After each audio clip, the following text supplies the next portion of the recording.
Civilizations do not collapse suddenly. They rot from within, slowly, predictably, and usually under the illusion of progress.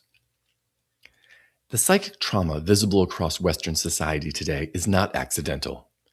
It is the downstream effect of deeply destructive ideas that were allowed to circulate, normalize, and eventually harden into unquestionable dogma.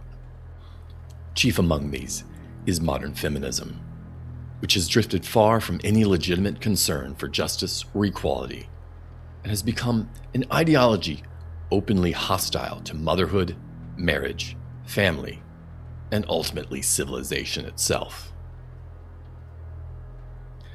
Women, so it appears, have become the very douchebags they said they once despised. What is sold today as being a boss babe or a badass is actually a moral dumpster fire.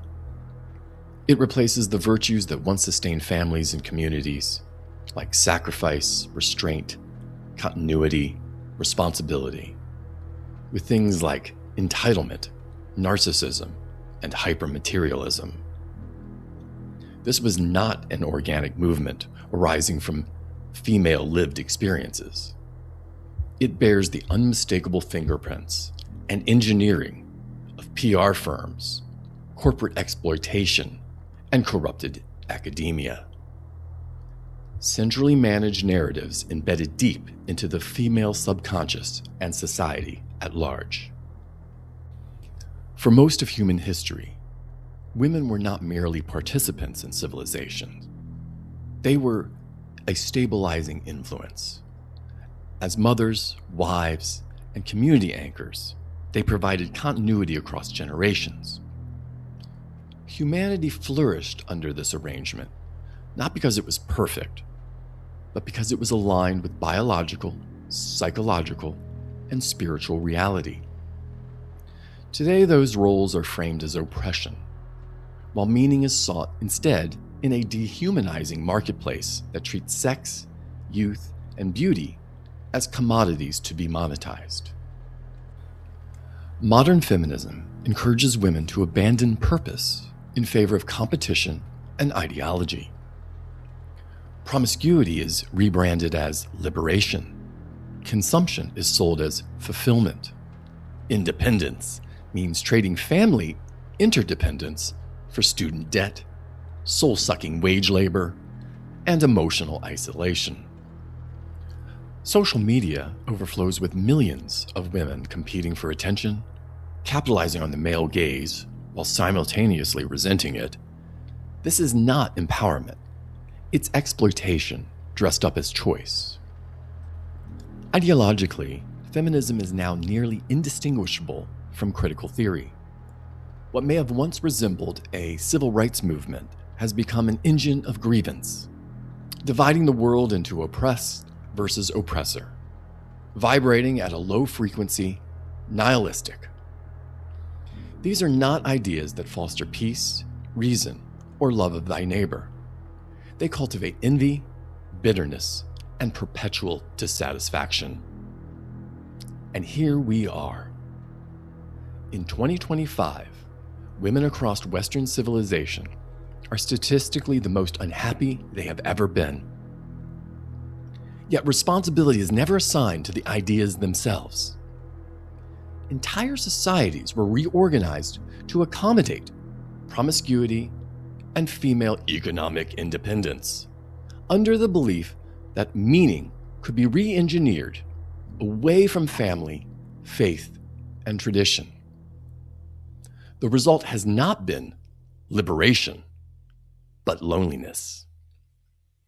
OnlyFans, crushing debt, hollow careers, middle-aged isolation, and children raised in fractured environments. And strangely, what we have now is precisely what feminism claimed to want. Female dependence did not disappear. It was centralized. As women age into singleness, what men and families once provided is increasingly demanded from the state. The breakdown of family structure creates ideal conditions for soft totalitarianism. Isolated individuals seeking safety, validation, and provision from distant bureaucratic power. The parallels between the late Roman Empire and the modern United States are impossible to ignore.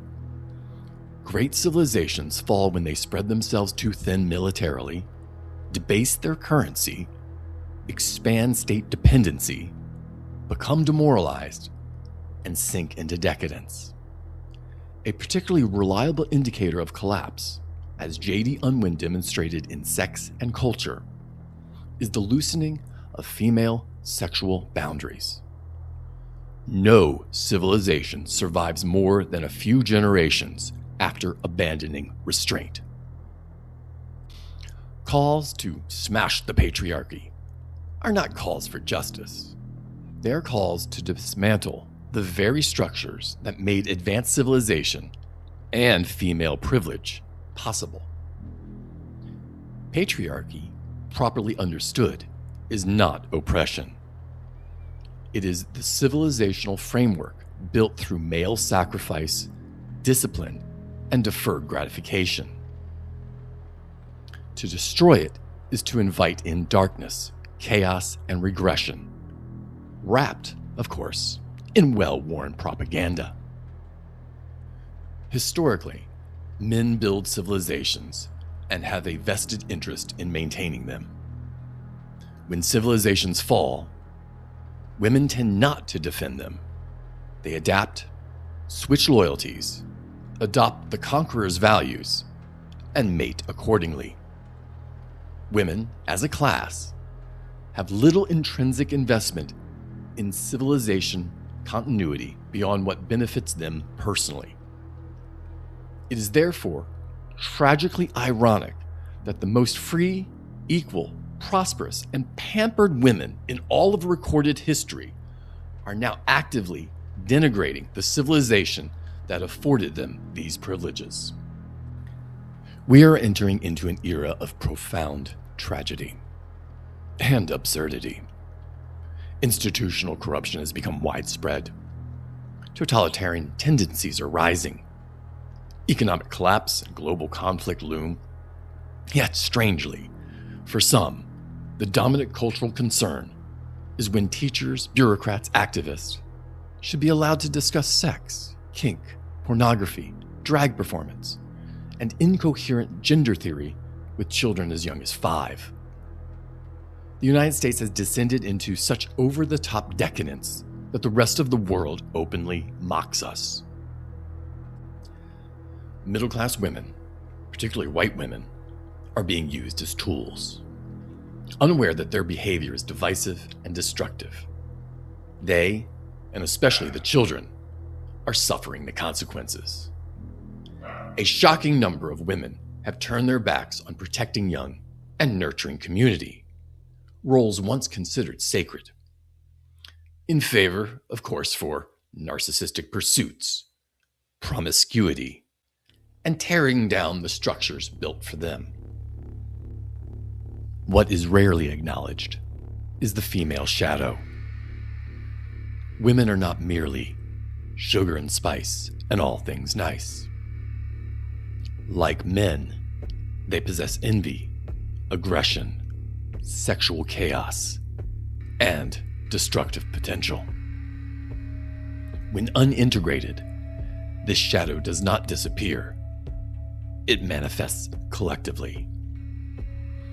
Modern feminism has functioned as a rebellion against nature, God, and purpose itself, unleashing this shadow under the guise of liberation. Postmodern women appear to be driven by the paradoxical urge to subjugate themselves, if not to husbands, then to employers, if not to God, then to government, if not to family and community, then to ideology and self-absorption. Feminism did not elevate the feminine. It sought to mimic a contrived version of maleness. In a perverse pursuit of equality, women aim to become second-rate men while retaining female privilege. Ancient Taoist wisdom teaches that balance is inevitable. When women adopt masculine traits, men will adopt feminine ones. The result is exactly what we see: crude, promiscuous, marriage-adverse women and weak, aimless men consumed by vice. Children are caught in the crossfire, exposed to sexual confusion and ideological experimentation. These are not metaphorical sacrifices. The kids are not all right. In fact, society declared F the children decades ago. And recent projections are not pretty. They suggest that nearly half of women who are currently over 25 years old will be alone within the next decade. Meaning, nearly half of all women are going to be alone, without family, without husbands, without partners. This is not independence. It is collapse. If women honestly audited the effects of feminism, they would recognize it for what it is: a misery-making machine that has produced the most degenerative outcomes.